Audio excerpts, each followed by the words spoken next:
Nah, jadi ini adalah rangkaian dari speech processing. Ya. Tadi ini mikrofon, audio amplifier, ini, ya. Jadi sesudah audio amplifier itu ada speech processing. Nih, nah ini ke modulatornya. Jadi kita lihat di sini ya, di sini ada clipper. Nah ini ada low pass filter di sini. Nih, low pass filter dia berarti nanti melakukan frekuensi yang rendah ya, membuang frekuensi yang lebih tinggi dari ininya, dari yang ditentukan. Nah jadi kalau FM-nya frekuensi ininya tinggi ya, FM tinggi, maka nanti kan jarak antar sideband-nya jadi tinggi ya. Berarti bandwidth yang dibutuhkan tinggi kan. Kan bandwidth itu yang kita pakai pendekatan yang 2 kali jumlah sideband kali FM. Ya. Berarti kalau FM-nya tinggi, maka bandwidth yang dibutuhkan tinggi ya. Nah, jadi untuk mengubah-ubah ini biar bandwidth-nya, nah berarti FM-nya harus dibatasi gitu ya. Nah, audio amplifier ya ini akan yang tadi ini meninggikan level sinyal ya agar ini nanti kompatibel dengan modulator. Kemudian ada clipper di sini. Nah, clipper ini digunakan untuk membatasi tadi amplituda dari sinyal pemodulasinya ya. Ini menggunakan ini. Jadi di clip, digunting, dipotong. Nah, tapi dengan menggunakan clipper ini nanti jadi timbul istilahnya frekuensi harmonisnya, harmonik ya. Jadi karena diklip kan dia timbul itu, nah nanti dibuangnya lewat ini low pass filter ya. Nah ini, jadi ini clipper contohnya ya.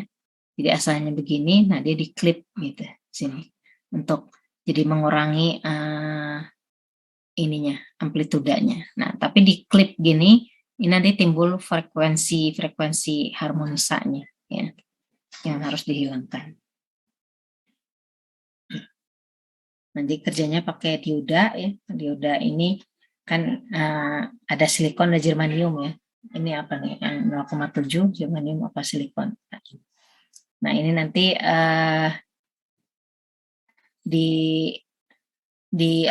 digunakan untuk yang tadi memotong amplituda V ini ya. Nah ini menyebabkan distorsi harmoni. Jadi ada LPF di sini. Selain menyaring frekuensi harmoni, low pass frekuensi juga itu membatasi bandwidth kan, kita bisa menentukan sampai mana gitu ujungnya gitu ya. Yang maksimum yang masih bisa diterima.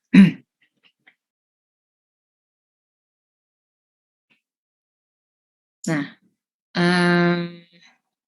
jadi itu ya. Nah, yang penting juga ya, kan ini nanti keluaran dari transmitter ya, dari ini akhir rangkaian transmitter itu nanti kan dikirimkan ke udara itu melalui antena gitu ya, melalui antena. Nah, nanti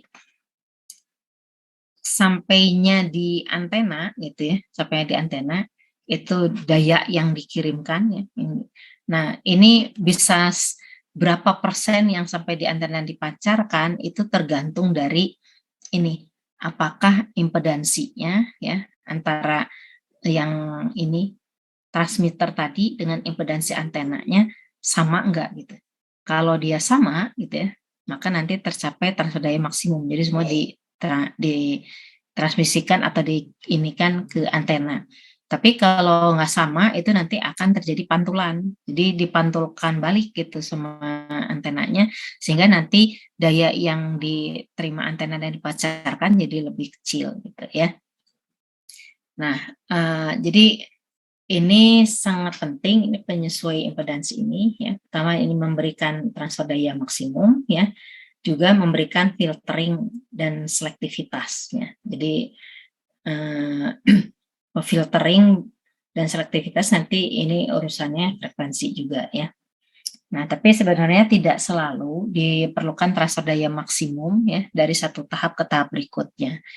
Jadi tujuan utamanya sebenarnya dia mentransfer jumlah daya yang diperlukan aja ya, yang diperlukan untuk tahap berikutnya sehingga dapat menghasilkan keluaran semaksimum mungkin gitu ya. Jadi itu, jadi mungkin susah kalau menginikan persis gitu, persis sama antara yang ini rangkaian yang ujung sama rangkaian yang ini yang ujung untuk sama ininya apa impedansinya kan. Jadi ini yang transfer daya maksimum itu susah di ini kan. Tapi yang penting tuh pokoknya daya yang dibutuhkan untuk menggerakkan tahap berikutnya itu ke ini tercapai gitu ya. Kalau ini untuk beberapa tahap. Tapi makin makin mendekati daya maksimum kan makin bagus gitu ya. Nah, ini sekarang kita membahas penyesuai impedansi. Ini rangkaian penyesuai impedansi. Jadi kita lihat di sini, ini kan kondisi ideal ya. Kondisi ideal ini ada ZI ya.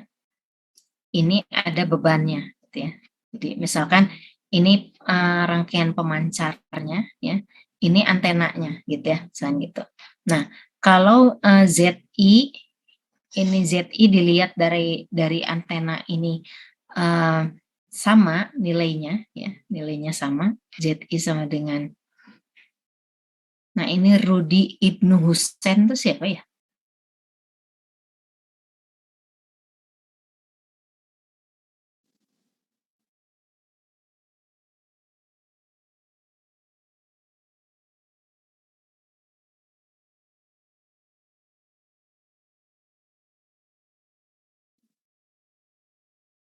Lanjutkan ya.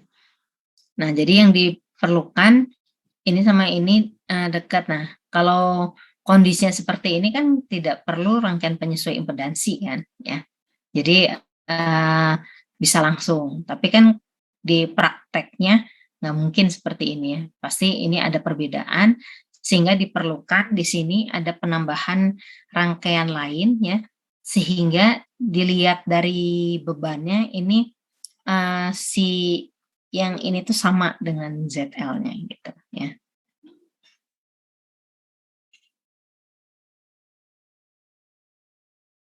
Nah, jadi gini ya.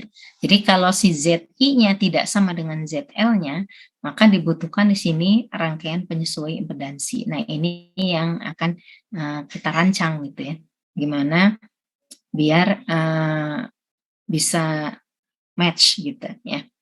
Nah, nanti akan berbeda sih sebenarnya kalau frekuensinya sangat tinggi, kayak misalkan microwave gitu, ini bukan berbentuk rangkaian ininya ya, tapi udah bentuknya microstrip atau apa balun dan sebagainya. Nah, jadi ada beberapa rangkaian penyesuai impedansi ya. Ada beberapa ini konfigurasi ya. Yang ini pertama L network ya. Nah, di sini dikatakan ini juga berfungsi sebagai low pass filter gitu ya. Ini L kan bentuknya gini. Ini kan tadi yang ada cuma ini kan. Berarti rangkaian penyesuaian impedansinya ini, ya kan? Nah ini makanya disebut L. Jadi bisa C-nya itu bisa sebelum atau sesudah di sini ya. Kalau ZL-nya ini kondisi ZL-nya lebih kecil dari ZI, jadi ZL-nya bebannya lebih kecil dari ini sumbernya gitu ya, maka kita menggunakan C yang ini ya di sini. Tapi kalau ZL-nya lebih besar ya dari ininya sumbernya, maka C-nya diletakkan di sini ya. Nah, sekarang saya mau tanya, penjelasannya bagaimana kenapa ini disebut sebagai low pass filter?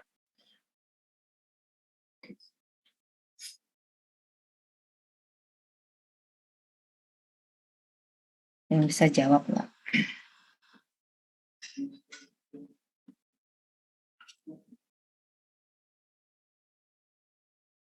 Itu kan ada C, ada L ya. Jadi gini, low pass filter itu artinya dia nanti kan melakukan Jadi misalkan kita taruh cut off frekuensinya gitu ya, misalkan di 3 kHz, berarti yang di bawah 3 kilo dilalukan gitu kan, yang di atas 3 kHz itu dibuang kan. Nah, berarti artinya dilalukan dan dibuang itu apa? Berarti kan kalau misalkan sinyal yang di bawah 3 kHz, maka bisa lewat. Kalau bisa lewat berarti kan di sini hambatannya kecil kan, sehingga dia bisa lewat. Tapi kalau ininya frekuensinya di atas ini, yang frekuensi cut off-nya misalkan 3 kHz, dia nggak bisa lewat, makanya namanya dibuang gitu ya. Nggak bisa lewat tuh kenapa? Ya berarti pasti di sini dia hambatannya besar. Kalau hambatannya besar nggak bisa lewat ya. Nah, kaitannya apa nih dengan komponen C dan komponen L? Kan ada reaktansinya ya. Nah, coba dianalisisnya dari situ.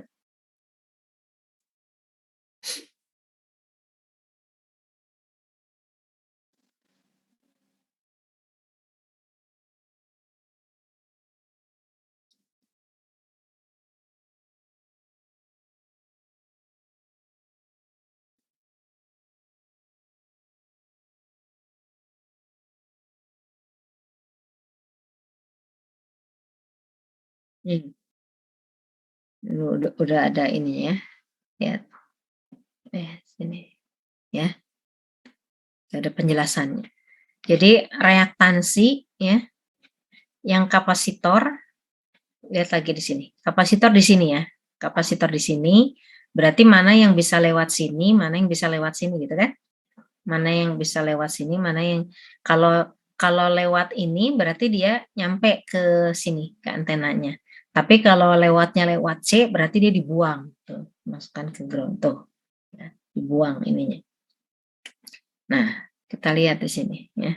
Jadi XC itu reaktansi dari kapasitor kan ini 2 per omega C kan, 1 per omega C kan, atau 2 PFC ya. Ini ada frekuensinya kan di sini, ada frekuensinya, dan dia reaktansi kan sebenarnya sama dengan ini resistansi tapi dari kapasitor gitu ya. Ini reaktansinya ini berbanding terbalik dengan frekuensinya. Artinya apa? Makin tinggi frekuensi, maka dia reaktansinya makin rendah, ya kan? Kalau reaktansinya makin rendah berarti sinyal-sinyal dengan frekuensi yang tinggi akan mudah lewat, ya. Tapi sinyal-sinyal kalau dia frekuensinya rendah kan jadi ininya tinggi. Berarti dia si kapasitor ini dia melewatkan frekuensi-frekuensi yang tinggi tapi mencegah frekuensi yang rendah buat lewat ya.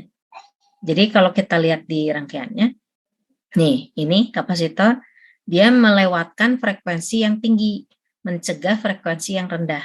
Berarti setiap frekuensi yang tinggi ke sini kan dibuang tuh, buang ke sini frekuensi yang tingginya ya. Frekuensi yang di ininya dia dilalukan. Nah, sekarang kalau yang induktor gimana? Nih, induktor itu reaktansinya ini proporsional terhadap frekuensinya. Artinya, makin tinggi frekuensi, maka reaktansinya makin tinggi. Ya, berarti kalau reaktansinya makin tinggi, berarti sinyal yang frekuensi tinggi susah lewat. Ya. Nah, tapi sinyal-sinyal dengan frekuensi yang rendah akan mudah lewat. Artinya, nah di sini ya, berarti di sini nggak bisa nih frekuensi tinggi lewat. Ya udah mah dibuang di sini gitu ya. Nah, ke sini juga dicegah sehingga yang masuk ke sini adalah frekuensi-frekuensi rendah gitu ya. Ini juga sama. Makanya ini disebut sebagai low pass filter ya. Nah, kemudian ada juga high pass filter. Nah, lihat, ini kan jadi beda posisinya induktor dan kapasitor ya. Karena ini high pass filter jadi yang diinginkan sampai di sini itu adalah yang frekuensi tinggi ya. Kan ini tadi dia melakukan frekuensi tinggi kan. Melakukan frekuensi tinggi, kemudian yang ini melakukan frekuensi yang rendah gitu kan. Sehingga dia nanti frekuensi tingginya ke sini. Ini juga sama. Hanya ini kondisinya di L-nya di mana, ini tergantung Jadi kalau ZL-nya lebih kecil dari ZI, jadi ingatnya gitu ya, ini kan ZL lebih kecil dari ZI, ininya di dekat sumbernya ya. Nah, di dekat sumbernya. Tapi kalau ZL-nya lebih besar dari ZI, dia di dekat beban ininya. Nah, ini perhitungannya ya, perhitungannya. Nih. Jadi di sini RL-nya lebih kecil dari RI. Ya. Berarti RL lebih kecil dari RI, ini pakai yang low pass ya, berarti. Nih, RL lebih kecil dari RI, berarti dia dekat ke sumber. Nih, ininya ya. RL lebih kecil dari RI. Nah, cara ngitungnya berarti XL-nya, ya kita mencari XL-nya yang ini. Ini. XL yang ini, sorry. Kan kita mau menentukan komponennya kan. Ini berapa Henry, ini berapa Farad gitu kan. Jadi kita untuk menentukan ininya, nah ini menggunakan rumus ini. Jadi XL reaktansi induktornya dapat dari sini ya. Kemudian nanti Q, ini Q rangkaiannya. Q rangkaian itu nanti akan menentukan dia itu bandwidth-nya sempit atau lebar gitu ya. Nanti kan kita lihat. Ini Q rangkaian. Kemudian XC ini adalah reaktansi kapasitornya ya, dapat dari sini ya. Jadi kalau kita tahu ininya, kita bisa mengerjakan semuanya.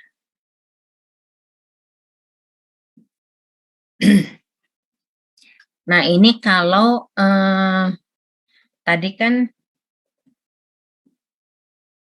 RL-nya yang lebih kecil dari RI ya. Kalau ini sekarang RI-nya yang lebih kecil dari RL atau RL lebih besar ya, maka kapasitornya diletakkan di sini. Nah, ininya agak berbeda gitu ya. Lihat penempatannya. Kalau tadi kan bisa lihat aja ini.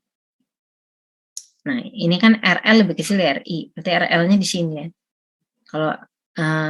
Kalau kebalikan nanti jadi akar negatif, jadi nggak bisa ya. Jadi di sini ini juga RL-nya lebih kecil dari RI. Jadi ini kan pasti lebih besar dari 1 kan, sehingga di min 1 dia tidak negatif, seperti itu ya.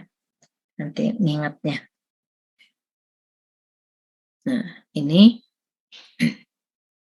ininya cuma tinggal dibalik-balik ya.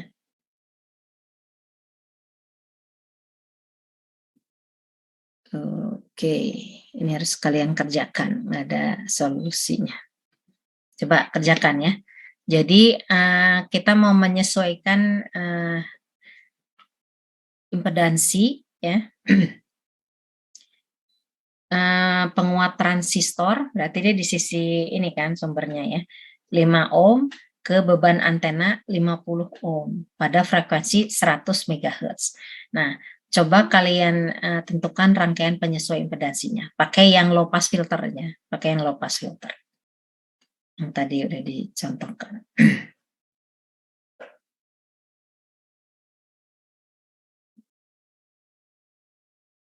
So, kerjakan.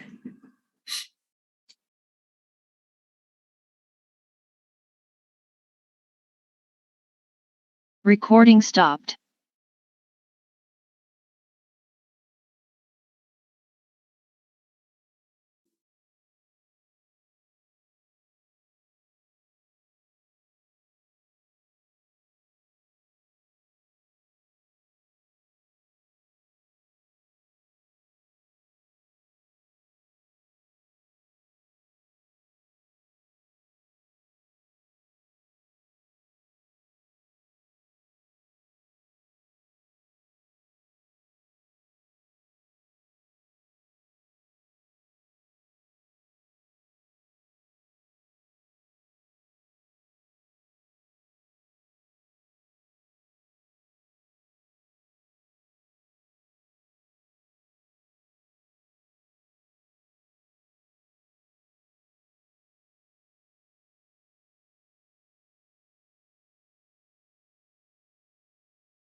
Kita lihat nih Raffi udah ini ya.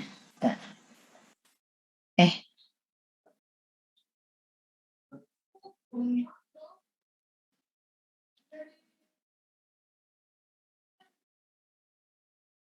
Itu maaf Bu, yang saya yang benarnya yang foto yang saya kirim kedua Bu, yang pertama ada kesalahan dikit.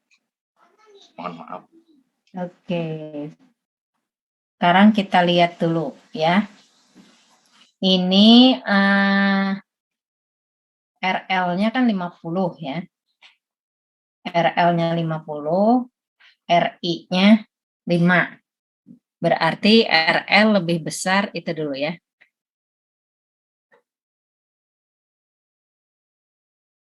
Nih, RL lebih besar dari RI kan? Yang ini kan? Berarti RI lebih kecil dari RL. Ya.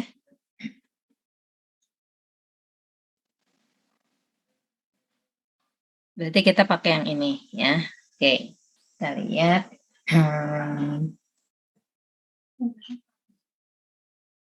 Ya, udah betul ya. Nah,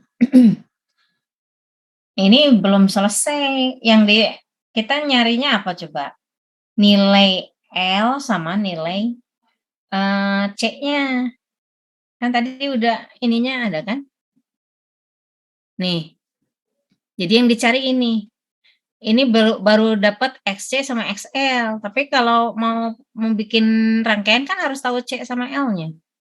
Jadi itu yang dicari, C sama L-nya. Yang nanti nah di sini nilai L-nya berapa, nilai C-nya berapa. Mas saya bilang tadi L-nya berapa Henry, C-nya berapa farad gitu kan. Saya misalkan picofarad, ininya microhenry dan lain sebagainya. Jadi harus sampai ke nilai itunya ya.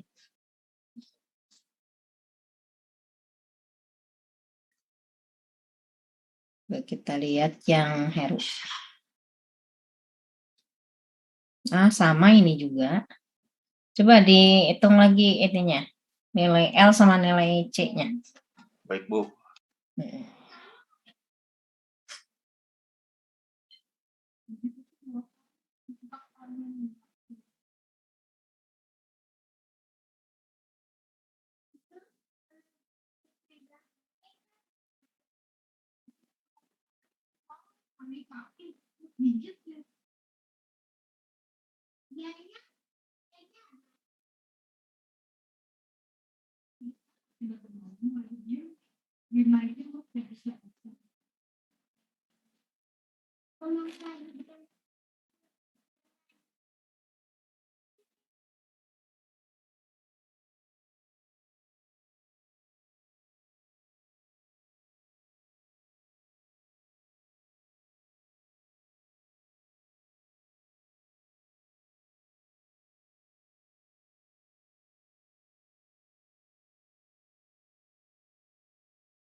Recording in progress.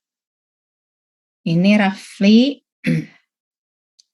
ini udah betul ya. Jadi C-nya di situ, ininya XC-nya 16,6. Q, coba kalian lihat Q ya.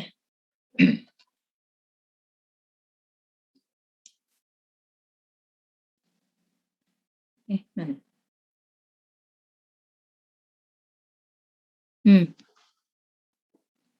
Ini kan ohm ya. Ini ohm. Ohm dibagi ohm. Jadi Q itu nggak ada satuannya. Dia kayak angka gitu, dia angka untuk menentukan ininya. Namanya Q rangkaian ya. Jadi nggak, satuannya bukan ohm.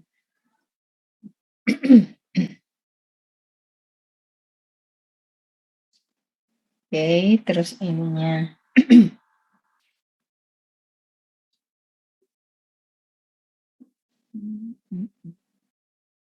Iya, berarti L-nya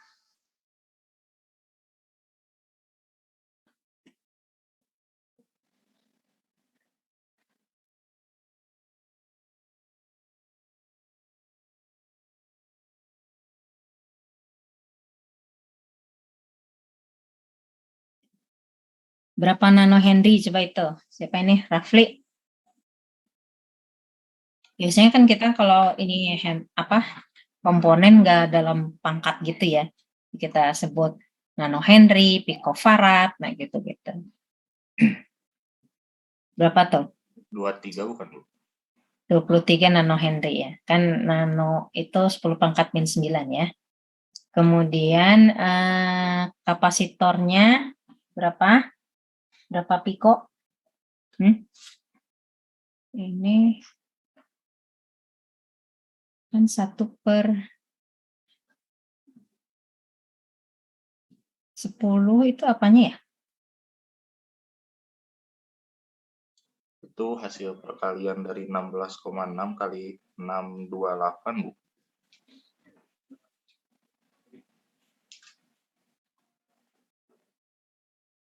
628 teh. 628 hasil dari 2 kali 3,14 kali 100, Bu. Yang 2 PF. 100 kali 10 pangkat. F-nya 10 pangkat 6 ya? Ya, Bu. 100 kali 10 pangkat 6 atau 10 pangkat 8 juga bisa. Oke.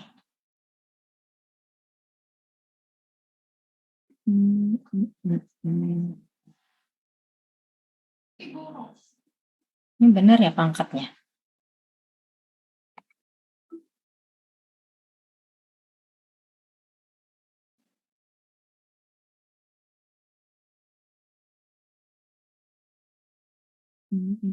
C. Kalau XL-nya udah benar.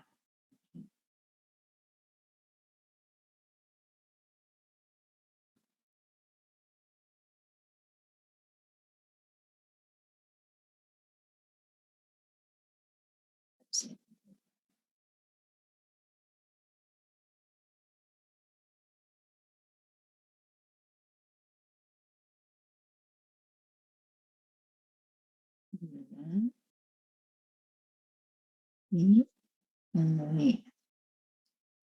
F-nya tadi 100 ya. Berarti 100 mega itu 1 kali 10 pangkat 8 kan? 1.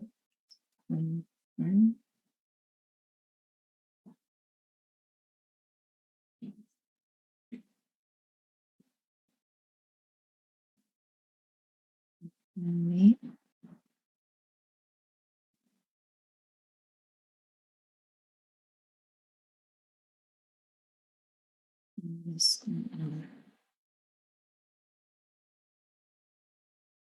nah, kamu pangkatnya nih salah, makanya saya kok agak ini. Coba hitung lagi, pangkatnya salah.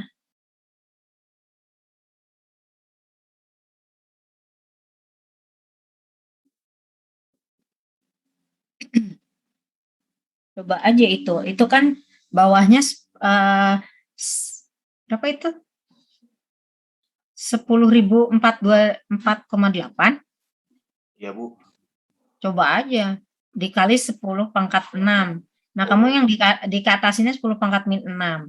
Berarti 1 dibagi 10.424,8 masa 9,59. Ya. Ya Bu, maaf.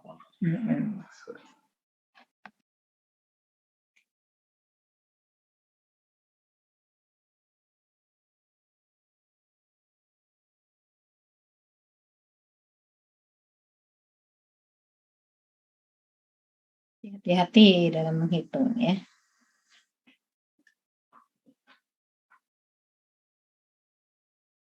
Ini kan udah lengkap Rafli, coba Rafli dibenerin aja dulu itu tuh.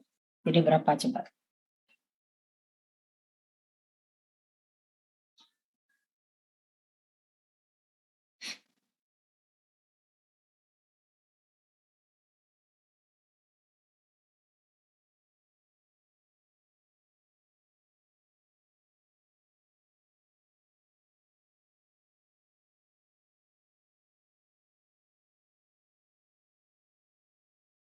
Di berapa? C-nya dalam piko coba. Jadi kamu cuma salah ininya, salah pangkatnya tuh. Harusnya pangkatnya bukan 10 pangkat min 6, tapi 10 pangkat min 11.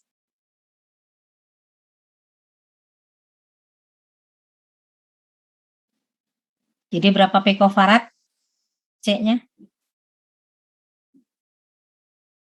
Rafli? 95 bukan? Iya, jadi 95,9 picofarad ya, hati-hati.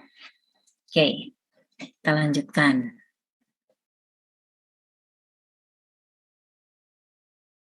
Ini sampai mana ya? Oke, memang cuma sedikit ya. Berarti ini kita lanjutkan. Nah, ini kan tadi kita bicara baik impedansi sumber dan impedansi bebannya resistif murni kan, ya. Jadi yang ini, nah ini kan resistif murni, ya. Contohnya juga kan, nih 5 ohm, 50 ohm itu resistif murni ya. Nah, tapi pada prakteknya sebenarnya impedansi internal atau beban itu tidak resistif murni ya, bisa tidak resistif murni gitu ya. Artinya dia mengandung nanti reaktansi ya, baik induktif maupun kapasitif ya. Nah, jadi jika impedansi internal dan bebannya itu tidak resistif murni, maka reaktansi di impedansi internal ya dan beban itu harus diperhitungkan dalam menentukan penyesuai impedansi ya. Jadi kalau tadi itu kita hanya memperhitungkan ini ya, misalkan tadi yang tadi rangkaiannya itu yang EF ya.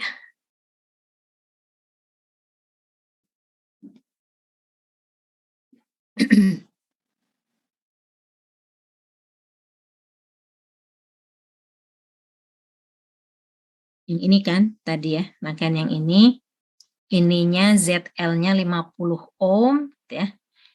L-nya ini ZI-nya ini 5 ohm, gitu kan tadi ya. Sehingga ini kita dapat L-nya itu berapa tadi? 23 nanohenry ya. Kemudian kapasitornya itu sekitar 96 picofarad gitu ya. Nah, tapi kalau ini baik yang sumber ini ya maupun beban ini dia tidak resistif murni, jadi ada reaktansinya ya, maka ini nanti harus diperhitungkan ke sini gitu. Jadi ini kan tadi udah dapat ya, ini udah dapat. Jadi kalau dia resistif murni gitu ya, ini tuh ininya tadi 23 ya. nanohenry, ini 95 picofarad kalau dia resistif murni. Tapi kalau ternyata di sini ada ini reaktansi induktifnya gitu ya. Di sini biasanya ini reaktansi induktif, di sini ada reaktansi kapasitif gitu ya. Nah, maka yang tadi hasil yang diperhitungkan itu harus sudah termasuk dengan reaktansi yang terkandung di sini. Yang ini juga gitu ya. Sehingga karena sudah ada yang di sini dan di sini, maka nanti L-nya harus pengurangannya, ngerti nggak ya? Jadi misalkan ininya berapa gitu. Ini kan tadi 23. Nah, di sini berapa ininya? Misalkan 10, ya berarti di sini yang kita nanti buat rangkaian penyesuainya berarti tinggal memperhitungkan yang 23 dikurangi 10 gitu di sini. Ini juga sama kan ini paralel ya. Jadi dikurangin juga. Jadi seperti itu ya.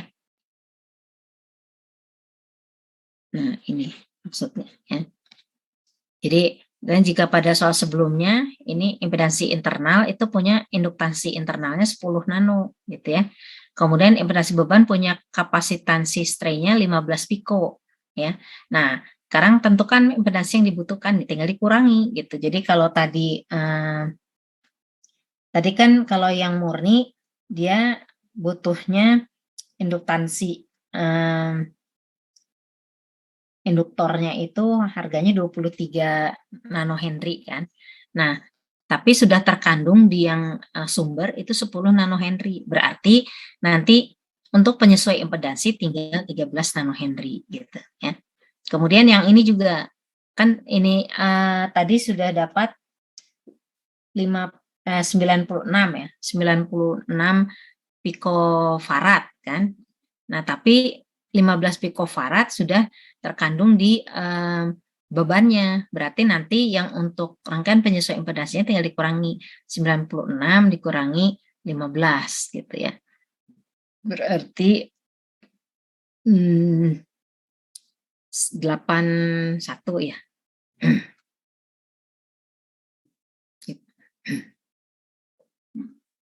Jadi seperti itu ya.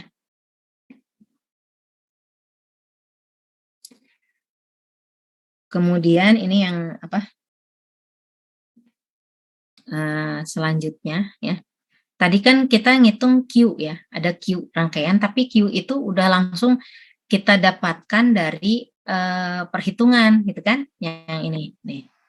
Nah, jadi ini Q udah nggak bisa, udah given aja gitu. Kalau kita udah tahu RL-nya, tahu RI-nya, maka Q-nya udah given. Jadi kita nggak bisa milih. Padahal Q itu nanti yang seperti saya katakan, Q itu nanti di yang selanjutnya ada istilahnya selektivitas ya. Selektivitas itu jadi pengaruhnya ke bandwidth. Jadi kita mau daerah frekuensi mana yang mau dilewatkan gitu ya. Jadi kan bisa bandwidth-nya lebar. Kalau bandwidth-nya lebar berarti daerah frekuensi yang dilewatkan luas, lebar juga gitu kan. Tapi kalau kita ingin untuk ini pemanfaatan gitu ya, kan kalau terlalu lebar nanti jadi mempengaruhi yang sebelah-sebelahnya gitu kan, kayak misalnya pemancar radio. Nah, dia harus sempit. Kalau mau sempit berarti bandwidth-nya juga harus sempit gitu. Nah, bandwidth-nya itu tergantung dari Q-nya, Q rangkaian. Nah, jadi kalau seperti ini tadi kan udah ditentukan misalkan nih ya, Q-nya itu berapa tadi dapatnya? 3 ya, bukan ohm ya. Q-nya itu 3 ya. Nah, bandwidth itu sama dengan frekuensi yang ini, frekuensi kerjanya ya atau resonansinya dibagi Q gitu, dibagi sama Q. Jadi kalau tadi kan frekuensinya 100 ya, 100 mega, nah dibagi 3 gitu. Bagi 3 berarti bandwidth-nya besar kan? 100 dibagi 3 sekitar 33 MHz. Nah, kalau kita ingin mengecilkan bandwidth, sebetulnya kita harus membesarkan Q-nya. Jadi kalau Q-nya lebih besar, bandwidth-nya lebih sempit gitu ya, lebih selektif dia. Nah, tapi kalau menggunakan rangkaian yang ini, kita nggak bisa mengganti-ganti Q-nya karena ini udah given dari rumus ini gitu ya. Nah, yang cara selanjutnya, jadi konfigurasi selanjutnya itu kita bisa Q-nya kita bisa atur di awal gitu ya. Nah, ini ya, jadi tidak fleksibel. Nih, selektivitas tadi Q rangkaian ya. Jadi Q rangkaian ditentukan oleh nilai impedansi internal dan beban tadi kan. Nah, karena itu yang tadi langsung jadi kita dapat Q-nya nggak bisa diubah-ubah ya. Nah, tapi seringkali Q ini ya yang didapat bukan Q yang dibutuhkan. Jadi kita ingin misalnya tadi bandwidth-nya 30 sekian megahertz, padahal kita ingin yang kecil gitu ya bandwidth-nya, misalnya ingin 10 mega, tapi Q-nya udah nggak bisa diubah gitu. Nah, ini untuk mendapatkan ini kita menggunakan, kalau tadi kan cuma 2 ya, kita gunakan 3 elemen yang reaktifnya gitu ya. Nah, jadi bentuknya gini, ya. Bisa pi, ini pi ya, bisa T bentuknya ya. Nah, kalau begini kita bisa menentukan Q-nya kita yang menentukan gitu ya. Nih. Ini alternatifnya ya. Jadi bisa gini, nih. LCC bisa juga CCL gitu ya.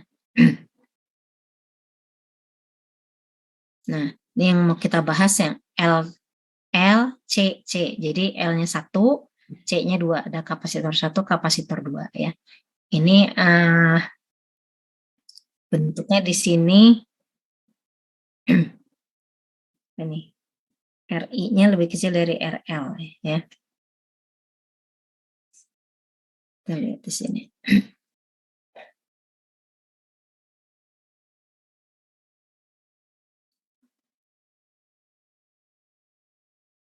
Nah, jadi ini pertama kita tentukan Q rangkaiannya ya. Jadi Q-nya kita yang nentukan. Nah, baru kita dapat Q-nya, XL-nya, XL Q kali RI. Nah, kan ada XC1, XC2 ya. Ini XC1 diambilnya dari sini. Tuh. Jadi Q-nya kita yang menentukan, XC2 dari sini. Nah, sudah dapat ini baru dapat ini L dan C. Nah, berarti kalau seperti ini ya, ini C kan bisa C1, C2 ya. Kalau seperti ini berarti kita bisa merancang sekalian dengan tadi selektivitas. Jadi kita mau Q berapa, mau bandwidth sempit atau bandwidth lebar. Kalau bandwidthnya sempit berarti kita pakai Q yang besar. Kalau mau bandwidthnya lebar berarti pakai Q yang kecil gitu ya. Nah, ini.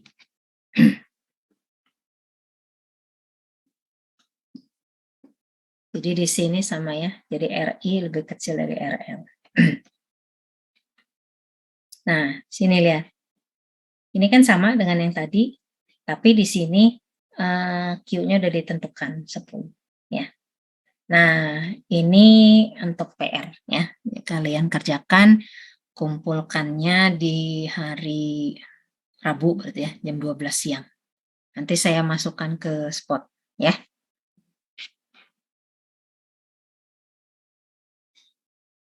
Oke, Bu. Ya. Iya, Bu. Ya. Ya, oke ya. Jadi untuk kuliah hari ini sekian dulu ya anak-anak. Ya, assalamualaikum. Waalaikumsalam warahmatullahi wabarakatuh.